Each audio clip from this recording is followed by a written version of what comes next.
환자들이 제일 많이 물어보는 내용이거든요. 알코올은 좀 영향이 있습니다. 알코올은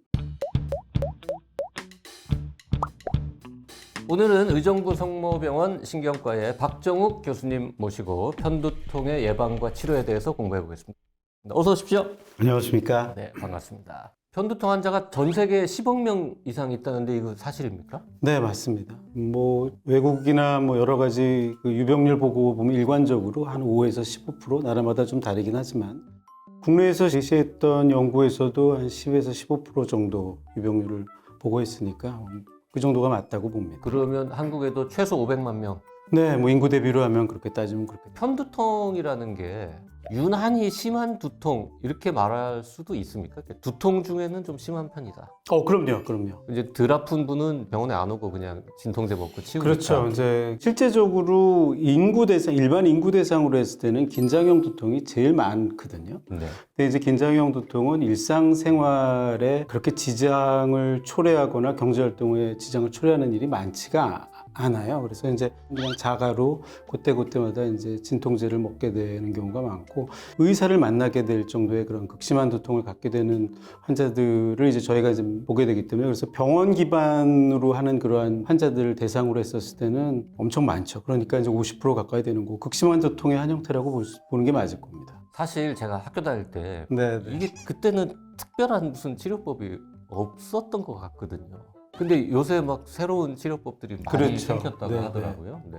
그리고 예방 치료라는 것도 두통이 그냥 아프면 약을 먹는 건데 예방 치료라는 거는 아프기 전에 먹는 거죠. 그렇죠. 아프기 전에 미리 이제 꾸준히 매일 먹음으로써 빈도를 낮추는 그런 노력을 하는 걸 이제 예방치료로 그런 개념으로 잡고 있는 거죠. 그러면 약을 소량으로 매일 먹는 겁니까? 소량이라기보다는 베타블로커나 토피라메이드 이런 약제들인데 그 용량의 한 절반 또는 4분의 1 정도 되는 용량이 이제 편두통의 예방 용량으로 쓰이거든요. 보통 6개월, 1년 정도 유지하는 이제 치료를 이제 하는 것을 전체적인 그 윤곽으로 잡고 있죠. 그러니까 편두통이 심해서 병원에 오신 환자분들을 진료하시다가 환자분은 두통이 생길 때 드시는 것보다 그냥 아예 평소에 드시는 게 좋겠다라고 판단하면은 그렇게 처방하시죠. 예. 병행하는 겁니다. 예방적 치료와 네. 이제 급성기 치료. 예방적으로 약을 먹어도 아플 때가 있고 전조 증상이 나타나니까. 그렇죠.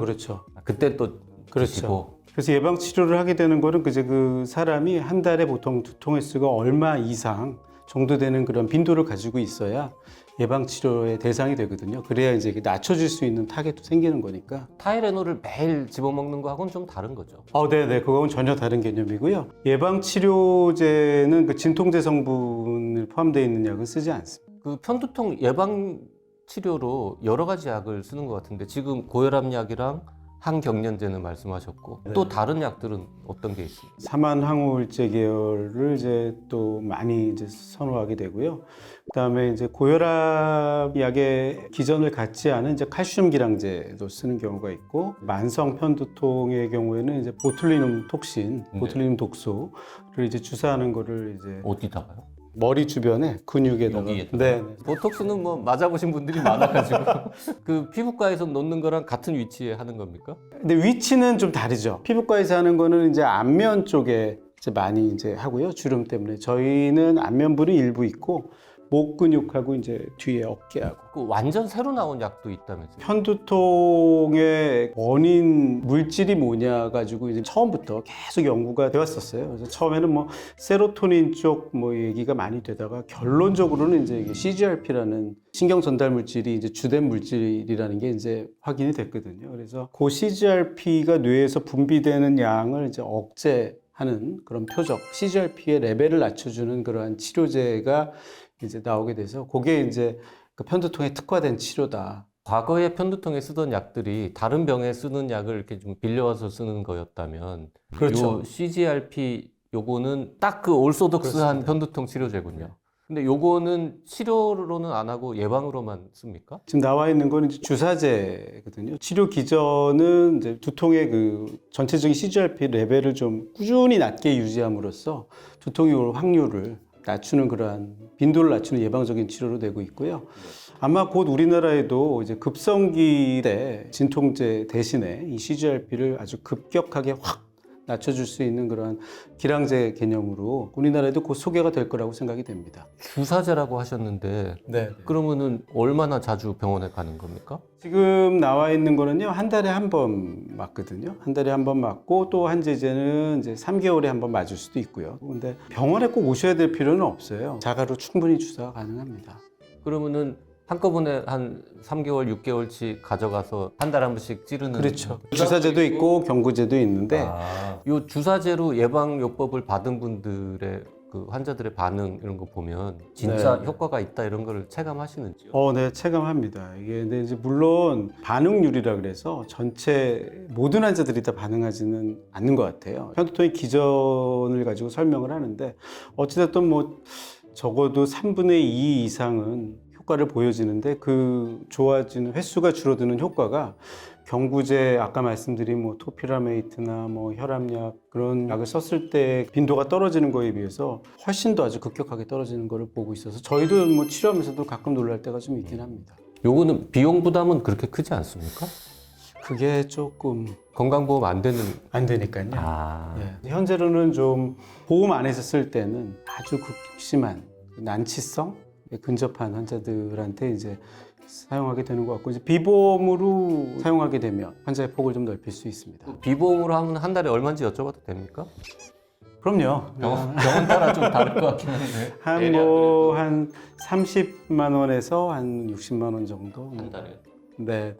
좀 비싸긴 하네. 네, 좀 부담스럽죠. 근데 어차피 약도 매일 먹어야 되잖아요. 매일 먹는 약은 또 어쨌든 다 부작용이 있고 그런 부분들을 생각하면 나름 고비용이라고 생각할 수 있는 부분을 또 어느 정도 커버할 수 있는 장점도 충분히 있다고 생각을 합니다. 복용해 분들은 그렇게 많이 느끼는 것 같아요. CGRP 같은 약 먹는 예방치료 말고 혹시 가능할지 모르겠지만 생활 습관을 좀 개선한다거나 환자가 스스로 뭐 좀 예방할 수 있는 방식 마지막으로 좀 알려주시죠.